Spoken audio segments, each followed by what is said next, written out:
አብይ አህመድ እንደመጡ ይሄንን የዘርና የብሔር አደረጃጀት ማስተካከል ይችሉ ነበር። በሁሉ ማህበረሰብ ተዋህዶ እንዲኖር ማድረግ ይችሉ ነበር። አውቀው ነው ያስቀመጡት። ለምን? ለዛሬ ፖለቲካ እንዲጠቅማቸው አንድን ማህበረሰብ ለሌላው ማህበረሰብ ላይ ጠላት እንዲሆን ለማድረግ ማለት። አሁን እያደረጉ ያሉት ህዝቡ ጠላትነቱ ጥላቸው ከብልጽግና ፓርቲ ጋር ሆኖ ሳለ እነሱ ግን ህዝቡ ከኦሮሞ ጋር ጥላቻ እንዲኖር አድርገው ነው። በኦሮሞ ስም ኦሮሞ ኦሮሞ እንደዚህ አዲስ አበባ የኦሮሞ ምናምን ሲል ሁሉም ሰው ይደነግጣል አይደል? ከዛ ደግሞ ሁሉንም ቦታዎች ተቋማቶች የኦሮመኛ ተናጋሪ ምናምናም ስታደርገው ሁለተኛ ዜግነት ይሰማዋል፣ ባይተዋርነት ይሰማዋል። ከዛ አባረሩኝ ብሎ ይወጣል። በዚህ ላይ ከወለጋ ከምናምንም ደግሞ የሚባረር ማህበረሰብ ደግሞ በአይናችን አይተናል። እና ህዝብ ለህዝብ የመከፋፈልና የጦርነት በወንድሙ ላይ ጸብ ማጫር እርኩስ አረመኔ ተግባር ይዘው ነው የመጡት። እኔ ግን ልነግራቸው የምፈልገው ቀዳማዊ ኃይለ ሥላሴ ጊዜ ኢትዮጵያ ትልቅ ነበረች፣ በዲፕሎማሲው በምንም ገና እና አሜሪካን ምናምን ጥቁር ሰው አይደለም ባሉበት ዘመን እሳቸው ቀይ ምንጣፍ ተነጥፎላቸው የጥቁርን ከፍታ ያሳዩ ትልቅ በዲፕሎማሲው በምንም ትልቅ ኢትዮጵያ የከበረችበት ዘመን ላይ ነበረች። እሳቸውም ተገድለው ነው የሞቱት። ከዛ በኋላ ደርግ መጣ። ያንን ሁሉ ከአፍሪካ ትልቅ ጦር ምናምን አለ። ከህዝቡ ጋር ሰላም አልነበርም። እሱም ተሰዶ በሁለተኛ ሀገር በስደት ይኖራል ኮሎኔል መንግስቱ። ሌላውም የተገደለ የታሰረ እድሜ ልካቸውን ጀነራሎች እንኳን ሳይቀሩ እድሜ ልክ 25 ዓመት ምናምን ሁሉ ያውም ሀገር ተከላከላችሁ ተብለው አልተረፉም። ሌላዎች የተገደሉትማ ትላልቅ ሰዎች እሱን የምናውቀው ነው። ታሪክ በመጽሐፍ የጻፈ ሄዶ ማንበብ ይቻላል። እነ መለስ ዜናዊ አሜሪካኖቹ እራሳቸው በጦርነት ጊዜ አግዘዋቸው እራሳቸው ለንደን ላይ ሾመው ከአፍሪካ ኦልሞስት ተወካይ የእነሱ የና አሜሪካን የአውሮፓን የምዕራቢያን ተወካይ ነበር አቶ መለስ ዜናዊ። እነሱ ሞተዋል፣ የቀሩትን በየገደሉ በጦርነት ወድቀዋል። እናንተ የማትወድቁበት ምክንያት ምንድን ነው? አሁን እኔ የምለው ሀገር እኔ በበኩሌ ወልቃይት፣ ራያ፣ አላማጣ፣ አማራ ክልል፣ ኦሮሚያ ክልል፣ አዲስ አበባ የሁሉም ኢትዮጵያዊ ሆና ነው በሰላም መኖር የምንችለው። እሱ አያስፈልግም፣ አይቻልም፣ ለየብቻ እንኖራለን ካለ ማህበረሰቡ ምንም እኛ እንደ ግለሰብ ምንም ልናደርጋች። አዲስ አበባ ግን በብሔር ብሔረሰቦች ነው አድጋ ተጎልብታ ይህንን ሁሉ ነገር ይህ ሁሉ ማህበረሰብ ከየትኛውም የኢትዮጵያ አቅጣጫ መጥቶ ያሳደጋትንና ያበለጸጋትን የኔ ብቻ ነው ብሎ የሚመጣ ካለ ቢሆንም እንኳን አይሆንም ነው ልላቸው የምፈልገው። ቢሆንም አይሆንም። ጣሊያንም 5 ዓመት አዲስ አበባ ላይ ቁጭ ብሏል። ያንን ሁሉ ግፍ ጭፍጨፋ አድርጓል፣ ግን ወጥቷል፣ ተባሯል። ስለዚህ በማንኛውም ህልውና ላይ የሚመጣ ትግል ስልጣን ስላለን ዛሬ እናደርገዋለን ብላችሁ በህግ ብታስቀምጡት፣ የኦሮሚያ ነው ብትሉት፣ የሽመልስ አብዲሳ ነው የአዳነች አቤቤ ነው ብትሉት ጊዜ አለ። አይችሉም። ቢሆንም አይሆንም የምለው ለምንድን ነው? አሁን ሊመስል ይችላል እንጂ ንቅል አድርጎ በዛችሁ በአዲስ አበባ ጎዳና ላይ እናንተን ለፍርድ የሚያቀርብ ማህበረሰብ ግን አለን። ምንም የሚሆን ነገር የፈለጉትን በህግ ያስቀምጡ። ህግ አይገዛንም። ከዚህ በኋላ ህግ አይገዛንም። ምክንያቱም ህጉን የሚጽፉት ህገ ወጦች ስለሆኑ በህግ አንገዛም፣ በህገ መንግስትም አንገዛም። የምንገዛው በፍትህ ነው። ፍትህ ደግሞ አንድ ቀን ትመጣለች። የአዲስ አበባ ማህበረሰብ የመላው የኢትዮጵያ ማህበረሰብ ቅድም እንደተባለ የከሌ ብሔር የከሌ ጾታ ምናምን ይሄንን ሁሉ ነገር ትቶ ኢትዮጵያን በአንድነት የማዳን ተግባር ላይ ሁላችንም ተሰማርተን ነው ይህንን ልንዋጋው የምችል። ይሄ ማለት የኦሮሚያ ክልል ስለሆነች የኦሮሞ ህዝብ ሊደሰት አይገባም በጭራሽ። እንደውም ሊያዝን ነው የሚገባው። ሊያዝን ከወንድም እህቶቻችን ጋር በሰላም የምንኖርበትን ነገር አትቀሙን፣ ሰላማችንና ፍቅራችን ይበዛል፣ እሱ ነው የሚሻለን ነው የሚለው አብዛኛው የማውቀው እኔ አውቃለሁ። መታወቂያ የማይወስዱ ኦሮሞዎች አውቃለሁ። ብሔር አልፈልግም እዛ ላይ እና ይሄ ግን ጎጠኛው ስልጣን ያገኘው እንጀራ ያገኘው አየሩ በጣም በቃ ዳመና ላይ የተንሳፍፈው እነሱ መቼም ለጤና ያርግላቸው።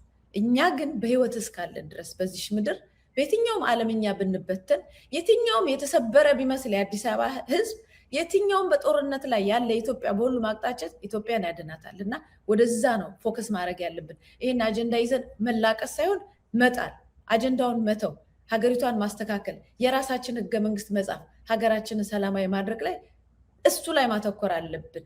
ስለዚህ የጋራ ትግል የሚለውን ነገር ላይ እንድናተኩር ነው። አመሰግናለሁ። የምክክር ሂደቱ ከእጃችን ወጥቷል አሉ አንድ ኮሚሽነር። ያቀረብናቸው 8 አጀንዳዎችም የሚቀርቡ አይመስሉንም። መንግስት ጣልቃ ገብቶበታል፣ ተጠልፏል ብለው ከቦርከና ጋር ባደረጉት ቃለ ምልልስ አንድ ስማቸው እንዳይጠቀስ የፈለጉ ኮሚሽነር እንደተናገሩ በትናንቱ ውይይት ገልጸንላችሁ ነበረ። ዛሬ ይፋ ሆኗል ሰነዱ ላይ አዲስ ወጣ። ምንድነው ከምክክር ኮሚሽኑ ውጭ ከወጡት መካከል አንዱ ካላችሁ ምን ተጠቃላችሁ?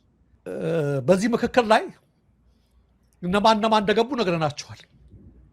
በተለይ በጣም የሚገርመው ነገር ግጥምጥሞሹ ማነው ግዛም ሲለው ሰምቸው ነው።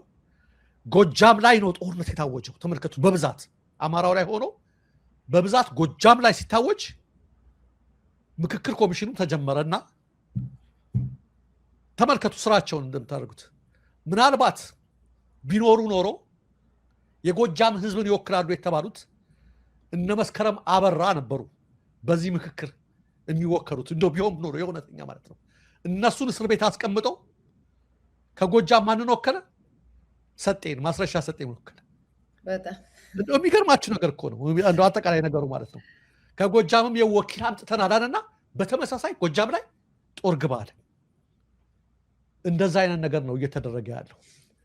ይሄ በሆነበት ሁኔታ ላይ በተጀመረው ምክክር ዛሬ የመጣው ነገር ምንድን ነው? የቀረበው አዲስ ሀሳብ አዲስ አበባ የኦሮሚያ ክልል እንድትሆን አማራጭ ሀሳብ ቀረበ። እስካሁን ድረስ አልተባለም። አያችሁ፣ ምክክር ኮሚሽኑ ምንድን ነው ያለው? የአዲስ አበባና የድሬዳዋ ጉዳይ በፌደራል ከተሞች ስር እንዲታይ የሚል ነው የምክክር ኮሚሽኑ አጀንዳ። ራሳቸውን የተቻሉ የፌደራል ከተሞች ሊሆኑ ነው ተባለ። ህዝቡ እኮ ጮቤ እኮ እንዲል ነው። ቀጠለና አወቃቀሩ ምናምን ይሄ ክልል በዘር በቋንቋ ሳይሆን ጂኦግራፊን ባማከለ ሁኔታ ሊሆን ነው ተባለ። ይቺ ምንድን ነች? ምላስ ላይ ቅድም እንደነገርኳቸው ይቺ ማን ነው የሚናገሯት? እና አብይ ኢትዮጵያ እነ ሽመልስ ቢሮ ውስጥ አሊ መሐመድ ኦሮሞማዊ ማንነትን እውነተኛዋ እዛ ነች። አያችሁ ቅድም ያለ አህመድን ነገር ሽመልስ ብሔር ጋር እዛ ትጫወታለህ፣ እኔ ኢትዮጵያ እጫወታለሁ ነው ጫወታ። እንደዛ ነው። ይሄ ነገር በሆነ ቁጥር ሽመልስ ናዝሬት ላይ ወይም አዳማ ላይ ሰብስቦ ምን አላቸው? ይሄ ጂኦግራፊ ምናምን ኦሮሚያ ይባል ክልል ይቀራል የሚሉት ሲያምራችሁ ይቀራል ብሏቸው ነፍጠኞች፣ የድሮ ስርዓት ናፋቂዎች ብሎ የተሳደበው አብይ እኮ እዚህ በሌላ ነገር እያናገረ ነው። መክፈቻው ንግግር ላይ ኢትዮጵያ አንድነታችን፣ ህብረታችን ወደፊት ለማሻገር ካለፈው ጊዜ የመጣው የኢትዮጵያ ጠላቶች በየጊዜው የሚነሱባት ከውጭ ውድቀቷን የሚመኙ ነገር ግን አያፈርሷትም፣ እናስቀጥላታለን፣ የአባቶቻችን አደራ ምናምን የሚሉ ወርቃማ ቃላቶች እዚህ ያደርጋል። እዛ ጋር ሌላው ስራ ይስተካከል ጨዋታው ማለት ነው። ይሄ ነው ግን ተነቃ። ያያቸው የዛሬ 6-7 ዓመት ሰርቶ ነበረ።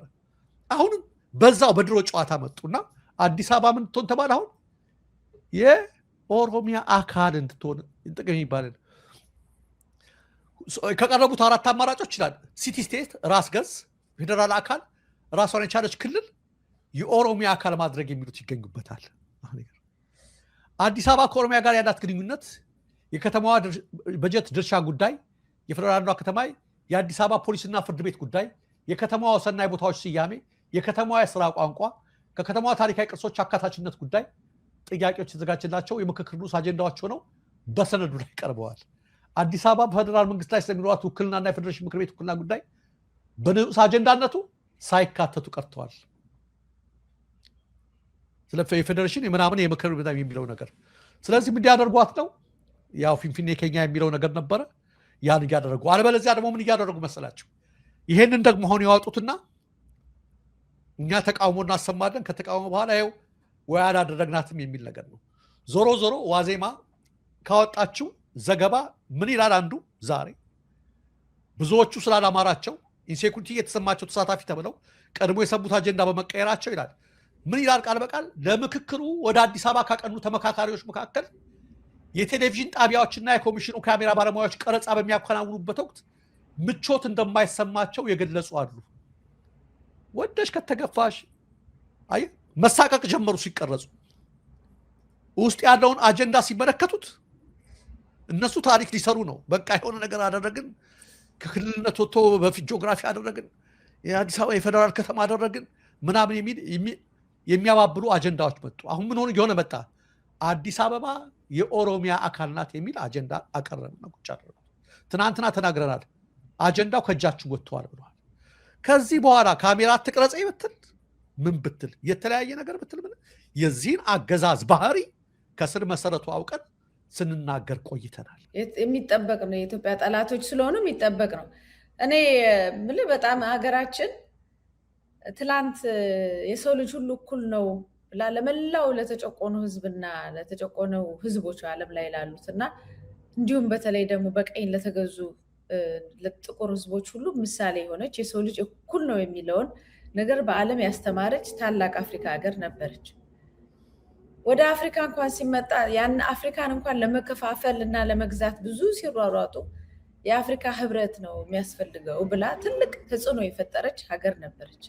ዛሬ ከዛ ሁሉ ወርዳ በገዛ በረዚቹ በሀገራችን ላይ ይሄኛው ቦታ የኔ ነው፣ ይሄኛው የአንተ አይደለም፣ ውጣ አትግባ መባሉ መቼም በታሪክ የሚገርም የሚያሳዝን ታሪክ ላይ ነው። እኛ በጣም እድለ ቢሶች ነን። እዚህኛው ታሪክ ላይ ነው የደረስነው። ኢትዮጵያ ከአንድነቱ አልፋ አፍሪካን አንድ ያደረገች ሀገር እርስ በርስ መናበብ አቅቷት ጭራሽ በብሔር እና በጎጥ እነመለስና ፈረንጆቹ በከፋፈሉት ላይ እሱኑ ላይ ተቸንክረን እርስ በርስ የምንዋጋው እና የምንጣለው ለዛ ነው።